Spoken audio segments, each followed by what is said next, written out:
Halo, Assalamualaikum. Semangat pagi teman-teman semuanya dimanapun kalian berada. Kabar sehat ya hari ini? Masya Allah.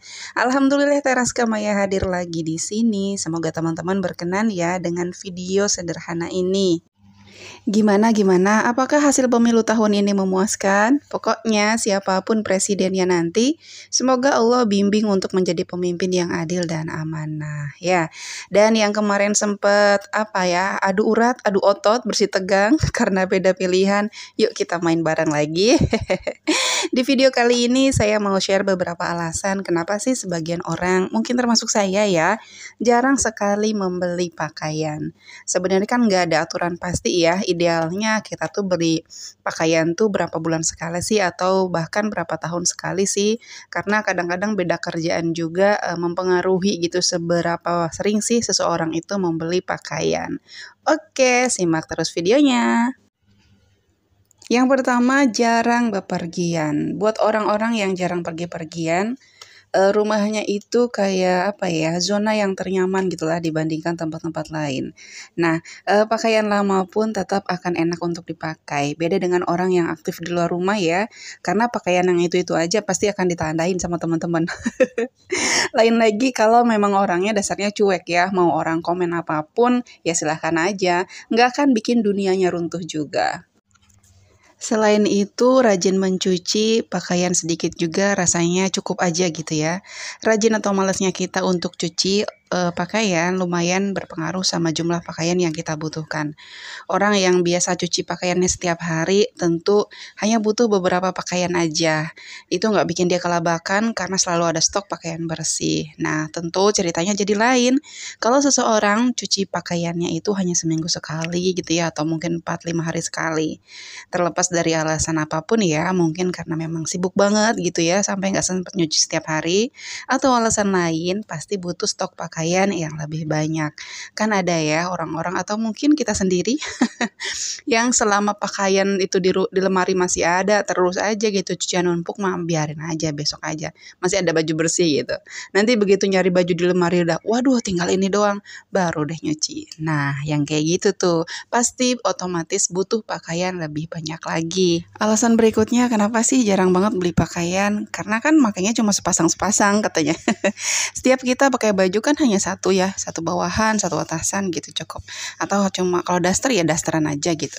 Jadi punya pakaian sedikit juga kayaknya nggak masalah sebenarnya ya. Beda lagi kalau kita buat teman-teman yang terbiasa memakai pakaian tuh sampai berlapis-lapis gitu ya. Udah pakai rok, dalamnya pakai celana panjang lagi, atau mungkin pakai yang ngepres itu legging gitu ya. Terus luarnya udah pakai kaos dalam, pakai kaos yang atau mungkin pakai baju biasa, ada lagi tambah outer gitu. Nah, cara pakai pakaian yang seperti ini yang mungkin sebenarnya bikin orang itu jadi punya baju lebih banyak. Berikutnya adalah karena dirawat, pakaian jadi awet. Ketika kita ngerawat pakaian, tentu akan awet dan ini cukup mempengaruhi seberapa kita seberapa sering kita membeli pakaian. Salah satu contoh merawat pakaian misalnya seperti saat kita cuci pakaian tuh dipisahkan gitu ya dari pakaian yang luntur, karena pasti dong pakaian luntur ini akan ngerusak pakaian-pakaian lain. Hati-hati penggunaan pemutih juga nih, karena memilih pemutih itu kan kalau untuk bahan-bahan atau pakaian gelap itu bikin penampilannya jadi jelek banget gitu ya. Kita harus bisa memilah mana yang mau dicuci dengan mesin dan juga mana yang sebaiknya dicuci pakai tangan aja. Saya lumayan sering nemuin pakaian yang jadi rusak gitu ya karena masuk mesin. Kayak contohnya misalnya jilbab tuh yang di depannya ada padnya itu di bagian dahinya ya. Jadi gampang banget rusak setelah beberapa kali masuk mesin. Jadinya kapok gitu loh. Oh, jilbabnya rusak semua. Jadi bentuknya nggak jelas, dipakainya juga jadi jadi nggak bagus lah gitu, nggak enak dilihat. Terus ada juga pakaian anak-anak yang aduh saya males banget gitu ya, malah jadi melar nggak karuan. Itu berasanya tuh pas lagi nyetrika bentuknya itu udah jadi nggak simetris lagi gitu loh, kan sayang banget ya. Nah, jadi hati-hati dalam memperlakukan pakaian. Harus bisa belajar dari pengalaman juga. Belajar caranya merawat pakaian supaya pakaian itu menjadi awet. Alasan berikutnya kenapa seseorang jarang beli pakaian adalah karena cuma punya lemari yang kecil. Rumahnya nggak luas, jadi beli lemarinya yang kecil aja. Keterbatasan ruang memaksa seseorang untuk hidup minimalis. Nggak mungkin koleksi baju ya yang banyak kalau lemarinya kecil. Karena nggak mungkin juga kan baju-baju yang udah dibeli itu ditumpuk sembarangan di luar lemari. Nanti yang ada malah berdebu dan repot banget deh kayaknya ngurusnya. Saya juga berpikir bahwa uangnya bisa dipakai beli untuk hal lain gitu ya, daripada sekedar membeli pakaian. Ketika ada pikiran sayang banget gitu uangnya daripada buat beli baju baru, mendingan ditabung aja deh untuk DP rumah misalnya gitu ya. Atau ketika kita punya pikiran, daripada uangnya dipakai beli baju toh gitu-gitu aja kalau udah punya mah biasa aja gitu ya, nggak senang-senang banget. Mendingan uangnya dipakai beli ini aja deh, misalnya apa ya? eh Peralatan di dapur biar biar masaknya lebih mudah atau beli alat-alat yang menunjang kita untuk bisa hidup sehat misalnya gitu. Sebagian orang berpikir bahwa punya banyak pakaian itu nggak terlalu perlu kok. Hidup kita akan baik-baik aja tanpa pakaian yang segitu banyaknya. Alasan berikutnya kenapa seseorang malas beli pakaian sering-sering atau banyak-banyak adalah rumah masih ngontrak alias nomaden. Bagi kita yang rumahnya masih ngontrak, masih kadang-kadang pindah ke sana, pindah ke sini gitu ya. Eh, Capek banget rasanya punya baju banyak. Selain nyusun di kotaknya atau di dusnya itu, nanti di rumah baru juga harus beresin. Aduh, beresinnya itu capek banget. Kalau nggak langsung ditata di lemari, nanti pas butuh harus ngubek-ngubeknya itu loh, subhanallah banget. Tapi kalau langsung dirapihin karena saking banyaknya yang nggak mungkin selesai di satu waktu gitu ya. Pokoknya intinya kalau dibayangkan mah apa ya, riweuh gitu ya, capek gitu. Teman-teman yang pernah ngalamin hal kayak gini pasti tahu deh rasanya.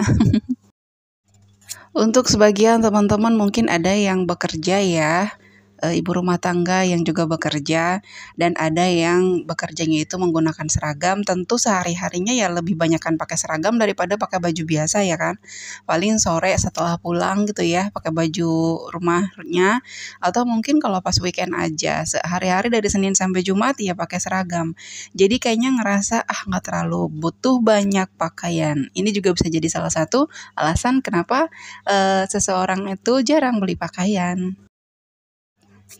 Atau mungkin ada juga ya yang sering banget dapat hadiah gitu, entah dari saudara, dari teman gitu ya. Mungkin ada saudara yang habis pergi dari mana, pulangnya bawa oleh-oleh berupa baju. Lama-lama numpuk gitu ya pakaian. Sayang juga kan kalau beli gitu, karena di rumah udah banyak. Atau mungkin ada juga ya yang di satu keluarga itu kalau ada pakaian tuh kayak turun-temurun gitu loh, kayak ada ini diwarisin bajunya gitu. Misalnya udah nggak muat lagi nih, yang punyanya udah badannya udah mengalami pertumbuhan ke samping, akhirnya diturunin ke kita gitu kan. Terus kita juga nih misalnya, ini nggak muat di kita, diturunin lagi ke saudara yang lain gitu ya, atau ke teman. Bisa aja karena kalau udah banyak, kita juga jadi nggak punya keinginan untuk beli baru gitu ya, selagi yang kita punya, yang kita terima ini memang masih layak pakai dan juga mungkin bahkan masih bagus karena jarang dipakai. Kalau untuk baju lungsuran ini terutama untuk pakaian bayi ya, karena kan bayi itu rasanya cepet gede banget. Rata-rata jarang ya yang beli baju bayi, apa sih sengaja banyak gitu. Biasanya suka ada lungsuran-lungsuran entah dari sepupunya, entah dari siapa karena memang dipakainya cuma sebentar. Sayang gitu ya kalau misalnya kita harus beli baru semua. Kalaupun memang ada rezeki bisa kita gunakan untuk beli hal lain yang mungkin dibutuhkan untuk keperluan si dedek bayinya. Untuk saya pribadi, saya juga sekarang merasakan gitu ya setelah beberapa lama mencoba menjalankan gaya hidup minimalis ini bahwa ternyata punya banyak pakaian itu lumayan bikin galau juga gitu ya, cara merapiinnya, ngerawatnya. Terus kalau mau kita turunin ke orang juga kadang-kadang saya banyak mikir gitu, kira-kira orangnya mau nerimanya enggak ya? Kalaupun diterima kira-kira dipakai atau enggak ya? Karena saya pernah punya satu pengalaman yang lumayan gitu ya, saya pengen ketawa tapi dibilang itu miris juga. Saya pernah punya ngasih gitu beberapa pakaian diterima gitu ya sama beberapa orang. Ada yang memang dipakai gitu saya lihat, ada yang dijemur gitu kan, kayak spray gitu pakaian saya ngeliat dipakai. Ada juga yang pas saya main ke rumahnya ternyata itu baju yang saya kasih itu dijadikan kayak keset gitu di depan rumah. Padahal itu harga bajunya itu ya lumayan gitu. Walau dulu aja waktu pakaian itu masih di rumah saya jaga baik-baik gitu, saya rawat bener-bener karena memang harganya lumayan gitu. Tapi ternyata sama beliau ini malah dipakai keset, itu rasanya sedih banget gitu. Dan ya Allah, mungkin memang dia nggak tahu gitu ya, tapi kayaknya ya Allah tahu gitu dikasihnya ke orang lain aja yang memang kira-kira mau make gitu. Jadi sekarang kayaknya sama pakaian itu udah nggak terlalu yang gimana gitu ya, kalau ngeliat gitu ke mall atau ke pasar, udah biasa aja gitu. Kalau dulu kayaknya tiap lihat baju bagus apalagi model terbaru, gatel banget rasanya pengen cepet-cepet bawa pulang. Nah, teman-teman, selama kita tidak menganggap bahwa pakaian itu adalah harga diri kita atau jati diri kita akan santai kok meskipun kita cuma pakai pakaian yang sederhana dan cuma punya pakaian yang sedikit. Mengurangi belanja apapun yang jelas itu baik untuk kesehatan keuangan kita. Apalagi kalau sesuatu yang kita beli itu sebenarnya nggak terlalu kita perlukan. Salah satunya ya pakaian ini. Nggak perlu khawatir dengan pakaian yang terbatas pun, kita masih tetap bisa tampil keren kok. Oke, sampai di sini dulu video kali ini. Thank you banget yang udah nonton sampai selesai. Semoga bermanfaat. Teras Kamaya pamit undur diri. Assalamualaikum warahmatullahi wabarakatuh.